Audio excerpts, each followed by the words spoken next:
يا ريس يا بتاع محترم. الناس ده يا عم، انت مش تستاذن كده ايه يا يا عم؟ غالي؟ مش تستاذن يعني؟ ده بلح بفلوس ده بتاع الناس في ايه يا وكده. عم؟ في ايه؟ يعني استاذن واللي انت عاوزه خدها يا عم. انت زعلان يعني ان انا خدتها انا ومشيت؟ ما زعلانش، بس في بني ادم واقف على عربيه قدره ان الحاجه دي بفلوس.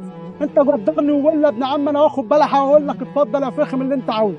انا اسف يا غالي والله لو كنت لا يا ضايقتك. باشا، بس اتفضل اللي انت عاوزه، بس استاذن من اللي واقف على طب السبوبه. هتسمعني؟ اه اسمعك يا انا باشا. بس مراتي بس عند المواصلات هنا قالت لي نفسي في بلح اتفضل وانا معيش فلوس. يابا، ده انا اديك كيلو. وانا معيش انا فلوس. اوزن لك كيلو يا هو باشا. خدها ومشي، هو خدها الفلوس ازاي؟ هو خدها ومشي. لا يا باشا، ده انا اديني لا عشان خاطر أنا ان هو خدتها قال ومشيت. مراته. من غير ما تقول له صلى ليه؟ على مش النبي. لازم منه. انا اسف والله. يا باشا آسف. هو الراجل استاذن وقال لك مراتي والدنيا فيها ماشي يا عيب. صاحبي، ما أنا ياخدش آسف. وينسى. لا ياخد، انا كده هو قدر كلامي خلاص كده. انا اسف والله لو كنت اللي عملت انت لك عاوزه يا ازعاج ابن يا عم. غالي. لا أنا يابا، آسف. ده انت تاخد شكراً كيلو يا واحلى باشا. كيلو يا باشا مصر.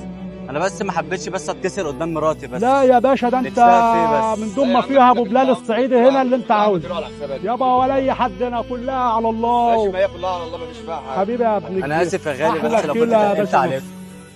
الف بس سلامة من غير على مراتي. من غير فلوس كده. احنا رجاله زي بعض انا ولازم مش نبقى. هعرف اخد حاجه من غير فلوس. لا يابا على أنا آسف. والله ما حصل. انا حاسب انا عليه زي بعض يابا والله ما حصل. يهمش يا عم صل على زي النبي. بعض.